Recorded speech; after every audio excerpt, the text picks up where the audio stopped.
is the Rangers Journal Night.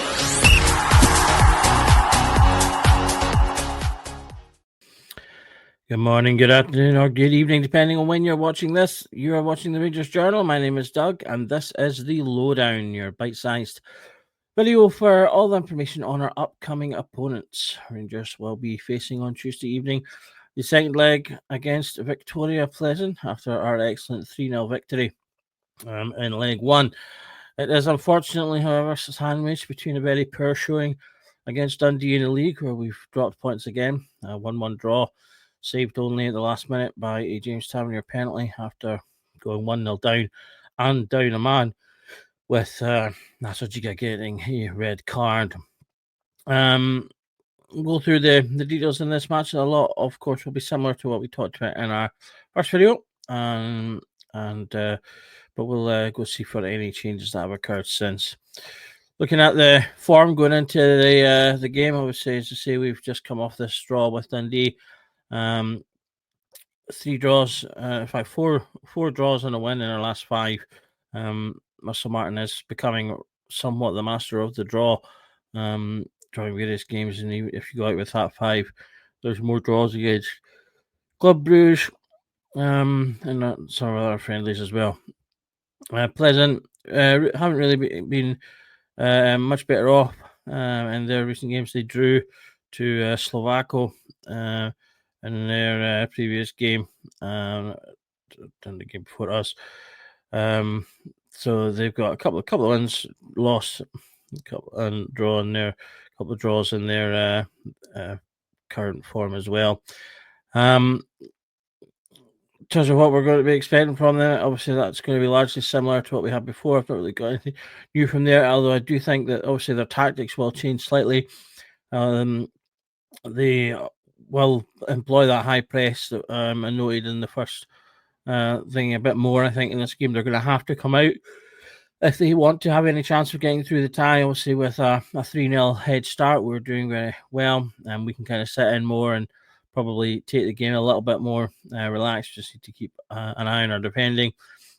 You know, if we get a goal up, I think we can effectively kill off the tie straight away, which I think would be positive.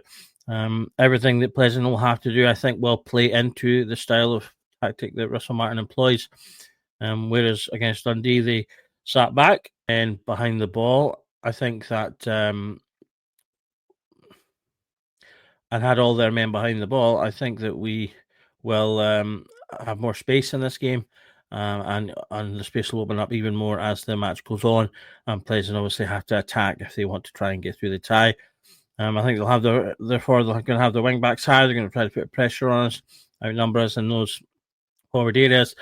And so if we can get those balls through, the third goal that we scored with where Aaron's passed the ball through, broke the line, to our man running in behind, I think that's a perfect template for the types of goals that we could get in this return leg as they push on to try and obviously make up the gap. So, ironically enough, I think we probably will play well. As say, these tactics that Russell Martin looks to employ will probably suit better.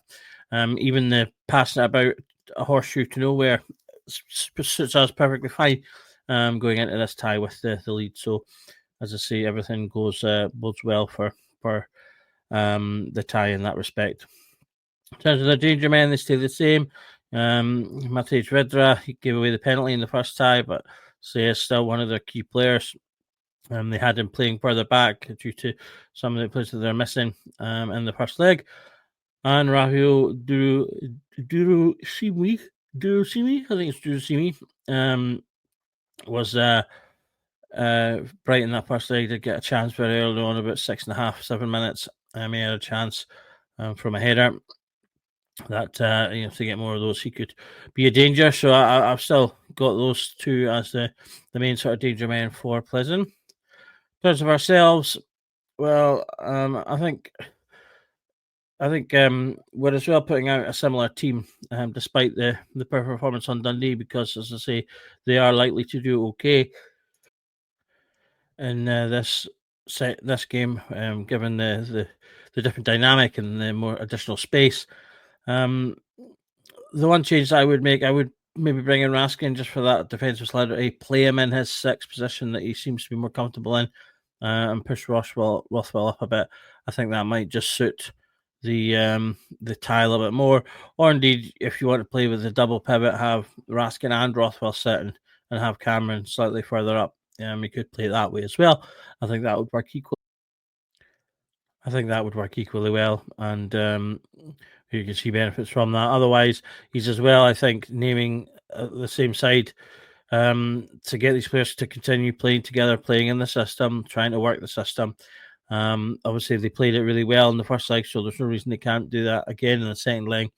And just getting that continuity and familiarity within the players, which is still going to be lacking in a new team.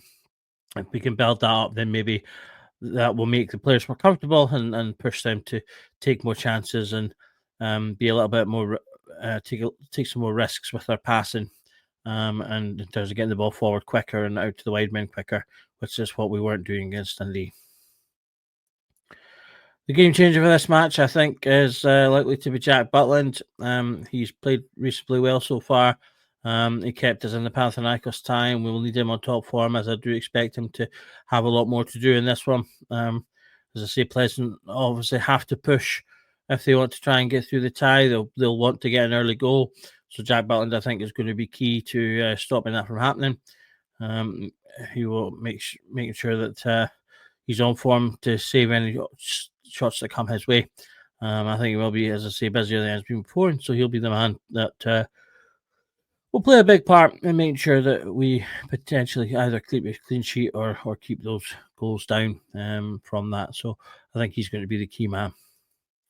For my predictions, after Sunday, I'm feeling a little bit more pessimistic perhaps than I maybe would have before. I've put us down as a 1-1 draw. Like I say, we don't really need to push. I think if we get a goal, that kind of helps kill off the tie effectively. Plzen are going to be pushing hard to try and get obviously back into the game, so I think they'll maybe well get a goal, potentially even get their goal first, and then we legalise. And as I say, I think that'll then just kind of knock the wind out of their sails, and the game will just kind of peter out. We'll pass it around, and that'll be that, and hopefully we are then into the playoff round. It's really important that we try and do that. Obviously, it's not the end of the world if we're into the Europa League. Obviously, having done so well in previous years, that would be exciting to compete again.